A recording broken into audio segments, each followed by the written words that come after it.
Bonjour Nathan, merci d'être avec nous aujourd'hui. Hello Florence, merci de me recevoir. Allez hop, on te met tout de suite sur le grill. Question numéro 1. L'aventure Data Scientist, raconte-nous un petit peu comment ça a commencé. Alors très vite, ça a commencé en 2016 initialement par un cabinet de conseil et en fait très rapidement on s'est aperçu que les personnes qu'on conseillait avaient, largement les compétences, pour devenir à minima des utilisateurs de la donnée, voire même, des experts s'ils avaient le bon background et la bonne formation et donc très vite on a bifurqué vers de la formation avec, 2 paris dès le départ. D'une part, l'internalisation des professeurs, d'autre part un format hybride qui était assez innovant pour l'époque, avec notamment un système de campus inversé, Très qui bien. a plutôt bien fonctionné, puisque aujourd'hui on a plus de 15 000 alumni, on travaille avec Pas plus de mal. 80 groupes partenaires, ouais, on en est fiers. Et donc plus de 30 groupes du CAC 40, notamment dans ces 80, et 2 types d'offres qui ont séduit. Une offre ultra personnalisée, à destination plutôt des personnes, enfin des grands groupes, c'est-à-dire des Mhm. des groupes qui vont avoir à minima 8 personnes informées, sur lesquelles on va pouvoir vraiment personnaliser Faire du entièrement la sur-mesure. formation exactement. Et également, une offre sur étagère pour les groupes de toute taille qui ont 1, 2 personnes informées, pas forcément des équipes, et donc avec des parcours là plus, exhaustifs sur lesquels on va pouvoir, retrouver toujours les compétences qu'on recherche en fonction du métier. Voilà. Parfait. En nous expliquant tout ça, tu parlais de campus inversé. Je suis intriguée. Qu'est-ce que ça change pour un apprenant, le campus inversé? Alors, le campus inversé, c'est un peu l'inverse de ce dont on a l'habitude, c'est que, c'est pas le professeur qui va solliciter, l'apprenant, c'est l'apprenant qui va solliciter le professeur. Donc en fait, D'accord. dans nos formations, pour 60 à 80 du temps, c'est l'apprenant qui va travailler sur sa plateforme et quand il est sur la plateforme et ben, en fait, il est pas complètement seul, il est pas en autonomie complète. C'est-à-dire que quand il va avoir une question, il va avoir la possibilité à travers une cellule support disponible via messagerie instantanée, de poser toutes ses questions au professeur qui va lui répondre dans un délai maximum de 2 à 3 heures, ouvré évidemment. Et donc c'est ça le campus inversé. Et donc Mmh. pour les 20 à 40 restants de la formation, là, on va être sur du synchrone qui va être de 3 types: des masterclass assez classiques où, un professeur dispense des notions théoriques. Ensuite, des temps de questions-réponses qui sont un peu comme des cours particuliers, des cours de soutien. Et enfin, on va avoir du mentorat projet, puisque dans toutes nos formations, il va y avoir, la réalisation d'un projet fil rouge dans lequel l'apprenant va devoir mettre en place ce qu'il a vu sur la plateforme dans un cas, complètement non Concret guidé. Voilà, et et exactement. et et appliqué à son propre univers? Oui, exactement, appliqué à son propre univers, puisqu'en fait, tout l'intérêt, c'est que nous, on va avoir déjà un très large catalogue de projets. Donc, il va y a toujours un qui va se rapprocher de son, quotidien. Mais C'est l'autre intérêt, c'est que l'apprenant, s'il a déjà un projet avant de commencer la formation, il peut venir avec, le mettre en place d'accord. dans la formation. Et chez certains de nos partenaires, peut-être qu'on aura l'occasion d'en parler après, mais ça rentre en production post-formation. Et donc, c'est à la fois un gain, pour les compétences du collaborateur, mais aussi un gain pour, l'entreprise qui ressort avec finalement, C'est bon un ça! p voilà. Bon, ça, c'est déjà un petit élément différenciateur, assez clé, je trouve.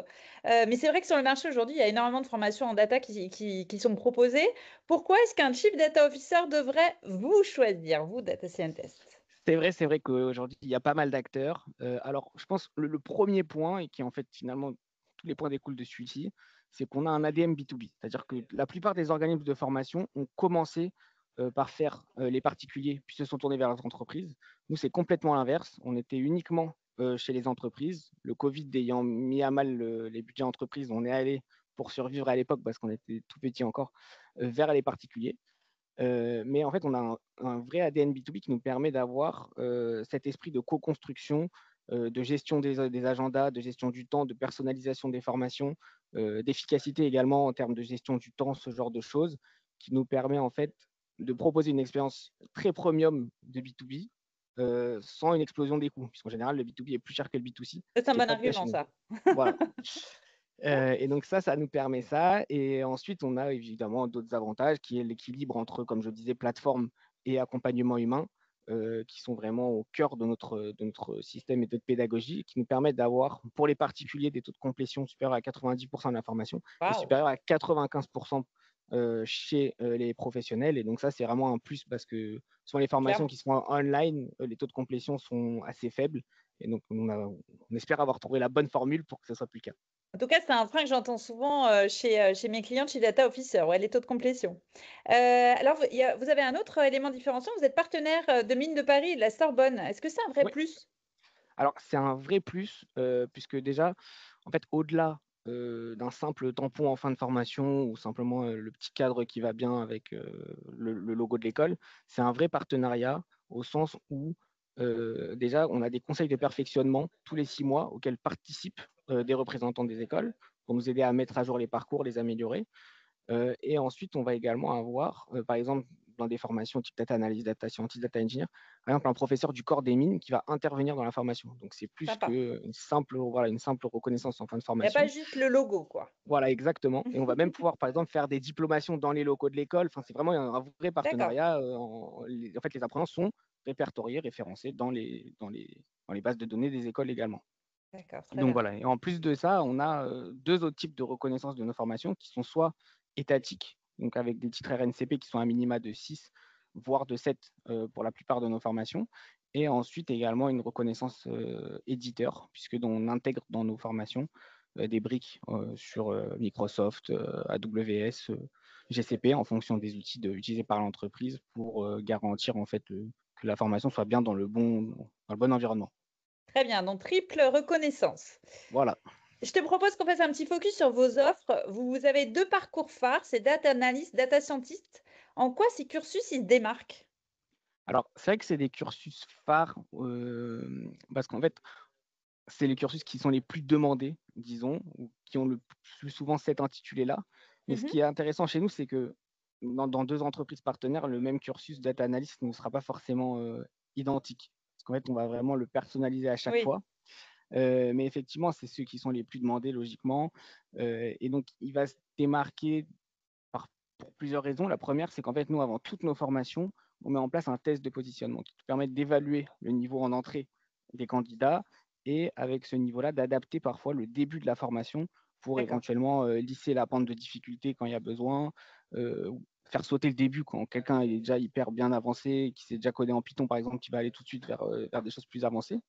Et ensuite, il y a ce dont on parlait au début, ce projet fil rouge. Et donc ce projet fil rouge, il est vraiment différenciant, au sens où il va permettre, à l'apprenant de remettre en application tout ce qu'il va avoir tout ce qu'il va avoir appris sur la plateforme dans des exercices un petit peu plus guidés, bah, dans un contexte complètement professionnalisant, complètement, libre en fait. Et donc Concret, nous, ouais. voilà, exactement, concret, et ça va nous permettre de nous assurer que, quand il va être en poste, face à une problématique, il va être Il en sera capacité capable à, d'utiliser ce qu'il a voilà, appris en théorie. réutiliser ces Très nouvelles, bien. ces nouvelles compétences. Et donc C'est comme le je le disais, fameux, pareil. learning by doing, là, c'est ça Exactement, qu'on appelle? learning by doing complètement. On nous le reproche parfois de ne pas faire assez de théorie, mais c'est un choix assumé, d'avoir des apprenants qui, en sortie de formation, soient 100 opérationnels, quitte à ce qu'on passe un petit peu plus vite sur la théorie. Et donc voilà, dans le cadre de ce projet-là, ce qui est intéressant, c'est par exemple chez un partenaire de l'aéronautique, les apprenants ont carrément mis en place un algorithme qui permettait de détecter les anomalies sur des moteurs, D'accord. dans l'assurance, de Un détecter vrai des cas fraudes, ce d'usage. genre de choses. Voilà, des vrais cas d'usage qui rentrent en production post-formation, et cetera. Très bien. Alors mon petit doigt m'a dit que vous aviez une nouvelle offre Data Academy, que vous êtes en train de développer. Allez, tu Ouais, me la pitches? exactement. Je la pitch, rapidement. Alors, c'est une offre qui se développe en 4 points. Le premier, c'est en fait un audit de compétences qui est à la frontière entre une mission de formation et une mission RH. C'est un peu entre les 2. En fait, on va pour chaque métier, du groupe, avoir, en fait, une fiche de compétences data. C'est-à-dire même un métier très, très éloigné, qui peut sembler très éloigné de la data. Typiquement, si on est dans le monde bancaire assurantiel, quelqu'un qui va être au guichet de la banque, et ben même pour ce profil-là, on va savoir quelles sont ses compétences, en quoi il Quelle est doit la se couche quelle est dont la il a couche besoin data, pour, voilà, exactement, pour s'intégrer dans la transformation data du groupe. Et donc, en face de ces fiches de compétences, on va mettre une banque de questions qui va nous permettre d'auditer les compétences, puisque souvent, le problème quand on fait de l'auto-évaluation, c'est que soit on se sous-évalue, soit on surévalue. Et ah du coup, bon? ensuite, et du coup, ensuite, quand on a, ce test qui a été passé, on va avoir une matrice de compétences, complètement personnalisée avec points forts, points améliorés et bien sûr une recommandation de formation, optimisée et personnalisée pour chaque apprenant. Donc ça, c'est le point 1. Et donc le point 2, logiquement, c'est la définition du contenu de formation qu'on va mettre dans l'académie, logique. Et point 3, c'est la certification qu'on va mettre derrière Mmh. voilà, par exemple des paliers ou comment on va faire pour pousser les collaborateurs à eux-mêmes être volontaires dans la transfo data et pas que ce soit imposé, du haut vers le bas. Et ensuite, il y a tout ce qui va être animation communautaire avec, par exemple, l'animation de hackathons, qui vont permettre de faire la promotion en interne de la transfo data. Comment on peut améliorer, ses activités quotidiennes grâce à la data, ce genre de choses. Donc En c'est gros, assez c'est vraiment ouais, c'est une data voilà, académie, en marque blanche, clé en main, quoi. voilà, exactement, c'est ça. Très bien, super intéressant. On garde en tête. Allez, je te propose qu'on termine tout doucement juste pour savoir, vous êtes combien chez Data Scientist? Vous êtes une armée de data lovers? Et bah, ouais, on a bien grandi, beaucoup de data lovers puisqu'on va être 150, enfin, on est même 150, on espère être bientôt, encore plus, avec notamment 50 professeurs en CDI. Donc ça, c'est vraiment un point ultra différenciant dans la réactivité, dans la réponse, dans la personnalisation et cetera. Et donc ça, c'est vraiment un pari depuis le début qu'on a conservé. Très bien. Et donc comme je disais au début également 15 000 alumni, donc c'est vraiment, voilà Ouais, des jolis chiffres. des beaux chiffres qu'on espère encore Des b améliorer. des belles datas. Voilà. Et justement après la data et l'IA, vous explorez quoi? C'est quoi les prochains sujets? Bah, assez naturellement, on s'est tourné vers la cybersécurité puisque les enjeux, big Mmh, data, même aujourd'hui, clair, c'est IA, lié.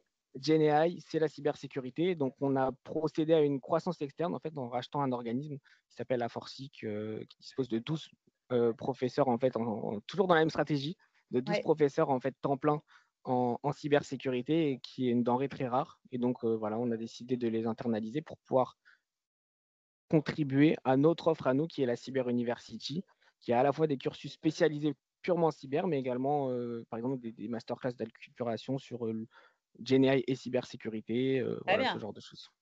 génial. En conclusion, est-ce que tu aurais un dernier petit message pour les acteurs data qui t'écoutent aujourd'hui? Qu'est-ce que tu aurais envie de leur dire? Bah, déjà, merci hein, pour l'écoute. Ensuite, Choisissez-moi! voilà, s'il y en a qui sont nos partenaires, merci parce que sans vous, j'aurais rien eu à raconter. Et puis, s'il y en a qui ne le sont pas encore, j'espère que je vous ai donné envie de prendre rendez-vous. Voilà. Ah, j'en doute pas, j'en doute pas. Merci beaucoup Nathan, à très bientôt. Merci à toi. À très vite.